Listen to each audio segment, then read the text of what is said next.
തുലാക്കൂർ വരുന്ന നക്ഷത്രങ്ങൾ ചിത്തിരയുടെ രണ്ടാമത്തെ അര, ചോതി വിശാഖത്തിൻ്റെ ആദ്യത്തെ മുക്കാൽ ഭാഗം. ഇവരെ സംബന്ധിച്ചിടത്തോളം വ്യാഴം അനുകൂലമായി നിൽക്കുന്നു, ശനിയും വലിയ ദോഷങ്ങളില്ലാതെ നിൽക്കുന്നു, രാഹു അനുകൂലമാണ്, കേതു മാത്രമാണ് ചിലവൽപ്പം കൂട്ടുകയോ അല്ലെങ്കിൽ ആവശ്യമില്ലാത്ത കാര്യങ്ങളിൽ പോയി തലയിട്ട് മാനക്കേടുണ്ടാക്കുകയോ ചെയ്യുന്ന ഒരു ഗ്രഹം 12ൽ നിൽക്കുന്ന കേതുവാണ്.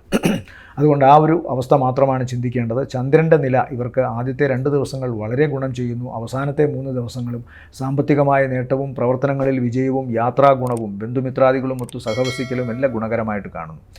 3ാം ഭാവത്തിൽ സഞ്ചരിക്കുന്ന ചൊവ്വ സഹോദരങ്ങളുമൊത്തുള്ള പ്രവർത്തനങ്ങളിൽ നല്ല ഗുണം കാണുന്നു. എന്നാൽ സഹോദരങ്ങൾക്ക് താരതമ്യേന ചെറിയ ചില അസുഖങ്ങളോ അവശതകളോ സാമ്പത്തികമായ വൈഷമ്യങ്ങളോ ഉണ്ടാകാനുള്ള സാധ്യതയുണ്ട്. യാത്ര വളരെ ഗുണകരമായിട്ട് കാണുന്നു. പെട്ടെന്നെടുക്കുന്ന തീരുമാനങ്ങൾ ഇവരുടെ പ്രവർത്തന മേഖലയെ കൂടുതൽ ദീപ്തമാക്കുകയും ചെയ്യുന്നു. അതുകൊണ്ട് പൊതുവെ ഗുണകരം.